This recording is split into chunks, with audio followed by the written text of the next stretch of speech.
Welcome to our online classes.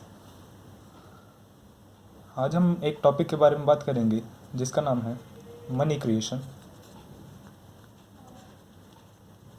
या फिर credit creation.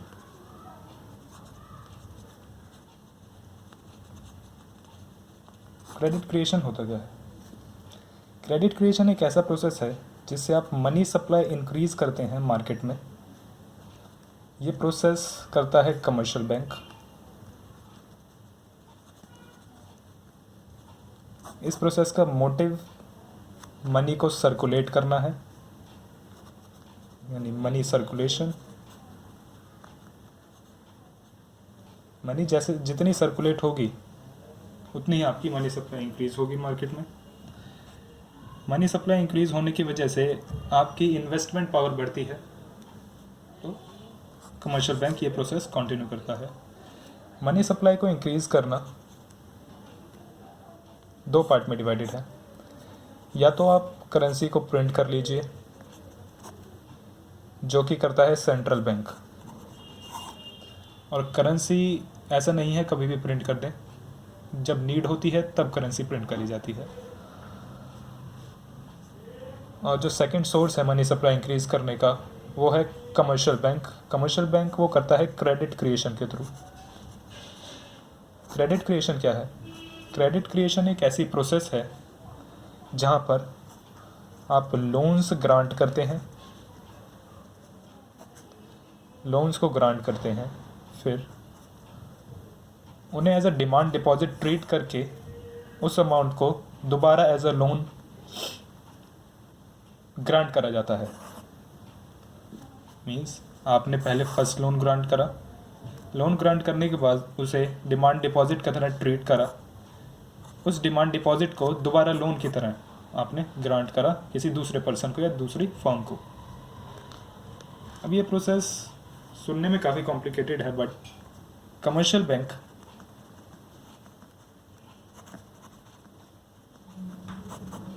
Steps follow करते हैं इस प्रोसेस को कंप्लीट करने के लिए। उस स्टेप से पहले वो कुछ रूल्स बनाते हैं या फिर कुछ पॉइंट्स रखते हैं लोगों के आगे। क्या?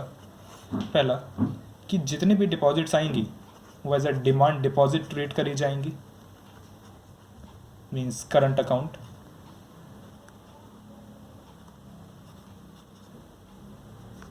सेकेंड, हर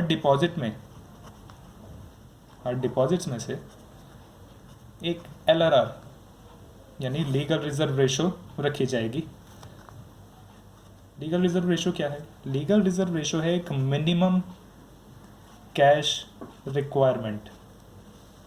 मिनिमम कैश रिक्वायरमेंट किस लिए रखी जाती है? मान लीजिए आपने कुछ डिपॉजिट करा, कुछ अमाउंट डिपॉजिट करा, तो कमर्शियल बैंक सारा का सारा अमाउंट लोन पर नहीं देगा, क्योंकि हो सकता है आपको उस फंड्स की दोबारा नीड हो, तो आप कमर्शियल बैंक से दोबारा लेने जाएंगे, तो कमर्शियल बैंक को कहाँ से देगा?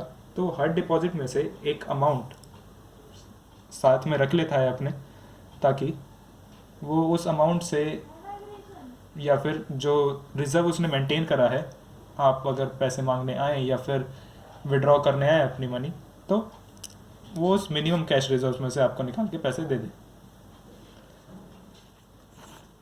थर्ड पॉइंट, जितना भी लोन होगा, मीन्स जितना भी लोनेबल अमाउंट मिलेगा किसी भी इंडिविजुअल को, वो ट्रांसफ़र करा जाएगा हमेशा डिमांड डिपॉजिट अकाउंट में। आपको कैश प्रोवाइड नहीं होगा, आपको कैश नहीं मिलेगा, आपको सिर्फ डिमांड डिपॉजिट की फॉर्म में, यानी आपके अकाउंट में वो पैसे ट्रांसफ़र हो जाएंगे। अब इन सारी चीज़ों को मेंटेन करने के लिए एक LRR का रेट डिसाइड होता है, जो कि रिजर्व बैंक डिसाइड करता है। हम अपने क्वेश्चन के केस में लेके चलते हैं कि वो रेट हम मान लेते हैं अबाउट 10% है। एक रेट हम अज्यूम कर लेते हैं, assume LRR is equals to 10%। हमने एक LRR अज्यूम कर लिया। ये सिर्फ इसलिए करा है ताकि आपकी कैलकुलेशंस सिंपल हो जाए। अब जितने भी लोनेबल अमाउंट है, यानी जितना भी लोन है वो डिसाइड कैसे होता है कि आपके पास डिपॉजिट्स कितनी आई हैं, उसमें से आप LRR के अमाउंट को अगर सब्ट्रैक्ट कर दें तो वो जो अमाउंट बचेगा वो लोन के लिए एप्लीकेबल होगा, मीन्स वो अमाउंट लोन के लिए अवेलेबल होगा। ओके, तो अब हम एक एग्जांपल के थ्रू समझते हैं कि मनी क्रिएशन की प्रोसेस काम कैसे करती है। मान लेते हैं एक मिस्टर एक्स है, एक इंडिविजुअल, वो बैंक में डिपॉजिट कराने आए 10,000 रुपीज़ का। ओके, उन्होंने डिपॉजिट कराया ये अमाउंट अपने डिमांड डिपॉजिट अकाउंट में। डिमांड डिपॉजिट अकाउंट में उन्होंने जैसे ही ये अमाउंट डिपॉजिट कराया तो सबसे पहले कमर्शियल बैंक का एक काम होगा क्या, कि वो सबसे पहले इसमें से LRR कट करे, जो कि हमारा 10%। अब 10,000 का 10% होता है 1,000 रुपीज़, तो LRR है आपका 1,000 रुपीज़। अब बैंक के पास लोनेबल अमाउंट कितना है, बैंक के पास लोनेबल अमाउंट है जो आपकी इनिशियल डिपॉजिट आई थी, मीन्स 10,000 माइनस LRR का अमाउंट यानी 1,000, लोनेबल अमाउंट है आपके पास 9,000 रुपीज़। बैंक अब इतना लोन ग्रांट कर सकता है। हम ये एजम्पशन लेके चल रहे हैं कि कोई भी इंडिविजुअल इंस्टेंटली अपना पैसा विड्रॉ करने नहीं आएगा। ओके, तो सेकंड पॉइंट, एक मिस्टर वाई आए। मिस्टर वाई ने क्या कहा कि मुझे लोन चाहिए 9,000 रुपीज़ का। बैंक ने कहा हम आपको लोन देंगे, लेकिन आपको उसके लिए अपना एक डिमांड डिपॉजिट अकाउंट ओपन कराना पड़ेगा, हम उसमें वो अमाउंट ट्रांसफ़र कर देंगे। तो बैंक ने उसमें वो अमाउंट ट्रांसफ़र कर दिया। अब जैसे ही बैंक ने वो अमाउंट ट्रांसफ़र करा तो अब नया डिमांड डिपॉजिट अकाउंट ओपन हुआ है, तो डिमांड डिपॉजिट पार्ट होता है हमेशा मनी सप्लाई का। तो बैंकिंग सिस्टम उस नए डिमांड डिपॉजिट अकाउंट को, यानी मिस्टर वाई के अकाउंट को, एक न्यू डिपॉजिट की तरह ट्रीट करेगा, क्योंकि जितने भी डिपॉजिट आएंगे वो हमेशा नए डिपॉजिट की तरह ट्रीट करे जाएंगे, चाहे वो लोनेबल अमाउंट हो, चाहे वो इनिशियल डिपॉजिट्स हो। तो वो न्यू डिपॉजिट आपने बनाया। न्यू डिपॉजिट बनाने के बाद, ट्रीट करने के बाद, बैंक फिर से उसमें से एक LRR कट करेगा। मीन्स अगर आपके पास न्यू डिपॉजिट है 9,000 का, आप बैंक के प्रोसीजर में हमेशा हर एक नए डिपॉजिट के बाद 10% LRR कट होता है, तो इसमें से भी 900 रुपीज़ आपके कट हो जाएंगे एज अ LRR। तो आपके पास न्यू लोनेबल अमाउंट कितना बचा, आपके पास न्यू लोनेबल अमाउंट बचा 9,000 माइनस LRR यानी 900, ये बचा 8,100 रुपीज़ आपके पास न्यू लोनेबल अमाउंट बचा। अब फर्स्ट पॉइंट और सेकंड पॉइंट में जब तक वाई ने अपना न्यू डिमांड डिपॉजिट अकाउंट खुलवाया था, यहाँ पर आपका फर्स्ट राउंड कंप्लीट हो गया है क्रेडिट क्रिएशन का। First round of credit creation यहाँ पे कंप्लीट हुआ। कैसे कि मिस्टर वाई ने डिपॉजिट कराया 10,000 रुपीज़, उसमें से LRR कट हुआ 10% यानी 1,000 रुपीज़ का, लोनेबल अमाउंट बचा 9,000 का। अब मिस्टर वाई ने एक अमाउंट लिया लोन के लिए जो था 9,000। उस 9,000 को लेने के लिए उन्हें खुलवाना पड़ेगा अपना डिमांड डिपॉजिट अकाउंट, जिसमें वो बैंक ट्रांसफ़र करेगा 9,000 रुपीज़ को। अब जैसे ही नया अकाउंट खुलेगा तो वो पार्ट हो जाएगा नए डिमांड डिपॉजिट अकाउंट का, और हमेशा डिमांड डिपॉजिट मेज़र करा जाता है मनी सप्लाई में। मीन्स यहाँ से मनी सप्लाई इंक्रीज़ हो गई है। नए डिमांड डिपॉजिट अकाउंट जैसे खुला, आपकी मनी सप्लाई इंक्रीज़ हुई, यानी नई डिपॉजिट आई आपके पास, एक तरह से नया डिमांड डिपॉजिट अकाउंट ओपन हुआ तो बैंक उसमें से फिर से 10% LRR कट करेगा, यानी 9,000 का 10% 900। अब नया loanable amount, new loanable amount आपके पास बचा 8,100। थर्ड पॉइंट में एक दूसरे इंडिविजुअल यानी मिस्टर जेड आए। मिस्टर जेड कहते हैं कि मुझे लोन चाहिए 8,100 रुपीज़ का। अभी बैंक क्या कहेगा, वापस बुलाने वाली शर्तें, यानी आपको अपना एक डिमांड डिपॉजिट अकाउंट ओपन कराना पड़ेगा। जैसे ही वो अकाउंट ओपन होगा तो पैसे उसमें ट्रांसफ़र होंगे। अब जैसे ही पैसे ट्रांसफ़र हुए तो वो ट्रीट करा जाएगा as a new demand deposit account.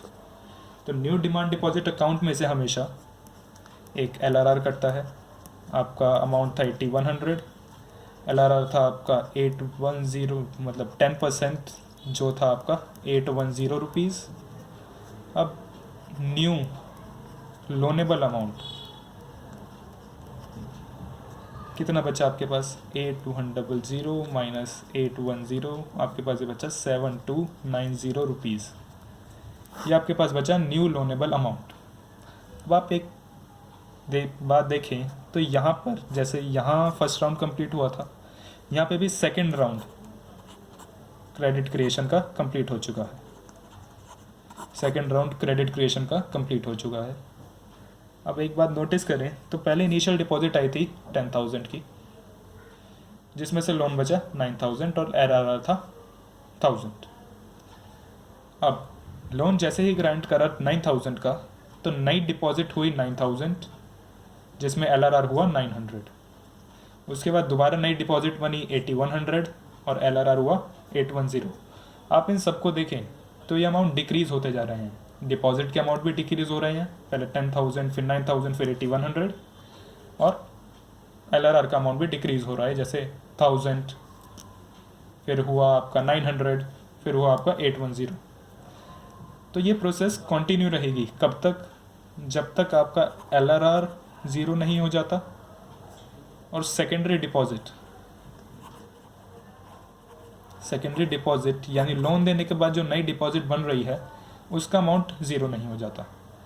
जब तक ये दोनों अमाउंट ज़ीरो नहीं हो जाते बैंक ये प्रोसेस कंटिन्यू रखेगा। अब पॉइंट आता है कि बैंक ऐसा कब तक करेगा। तो ज़ीरो तो बना दिया, लेकिन आपका कंक्लूजन क्या निकला कि बैंक इतना सारा लोन ग्रांट भी कर रहा है, इतने सारे अकाउंट मेंटेन भी कर रहा है, तो उसने इसका करा क्या। तो उसका आंसर है कि वो जैसे जैसे लोन ग्रांट करेगा वो हर लोन पर एक इंटरेस्ट रेट चार्ज करता है अपना। मीन्स उसने पहले 9,000 रुपीज़ ग्रांट करे तो उस पर इंटरेस्ट रेट चार्ज करता है, तो उसका इंटरेस्ट अमाउंट मिला उसे। अगला लोन अमाउंट उसका था 8100, तो इसको जैसे ही उसने लोन पे दिया तो इस पर भी इंटरेस्ट रेट चार्ज करा, उसका अमाउंट मिला उसे। जैसे ही उसने 7290 रुपीज़ ग्रांट किए एज अ लोन, तो इंटरेस्ट रेट यहाँ पर भी मिला। मीन्स 10,000 की डिपॉजिट में उसने अभी तक 3 बार तो इंटरेस्ट रेट चार्ज कर लिया है, वो भी अलग अलग अमाउंट पर। लेकिन इकोनॉमी को इससे क्या फ़ायदा हुआ। अब इसको समझने के लिए हम एक टेबल बनाएंगे।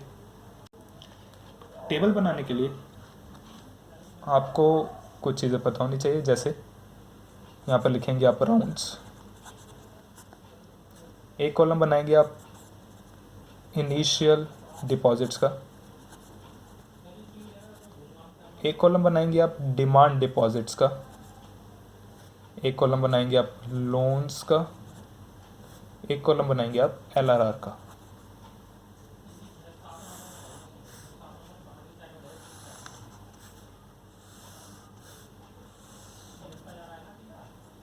LRR है आपका 10%।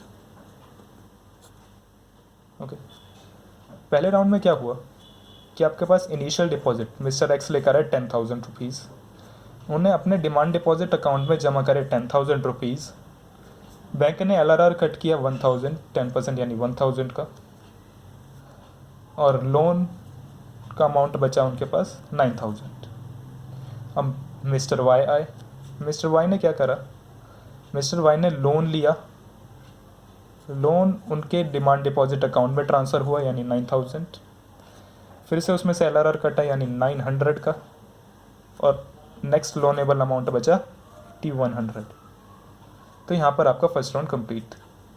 सेकंड राउंड आपको क्या कहता है, सेकंड राउंड आपको कहता है कि अब ये 8100 मिस्टर जेड आए, उन्होंने लोन पर लिया, फिर से बैंक ने LRR कट किया 10% का जो कि है 810, आपके पास नया लोनेबल अमाउंट बचा 7290। अगर आप 8100 में से 810 सब्ट्रैक्ट करेंगे तो आएगा 7290।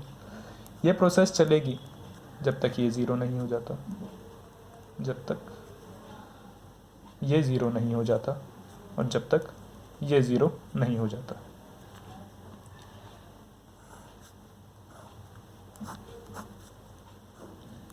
तो कंक्लूजन निकला क्या? कंक्लूजन निकला कि इकोनॉमी में पैसा क्रिएट कितना हुआ या क्रेडिट की क्रिएशन कितनी हुई।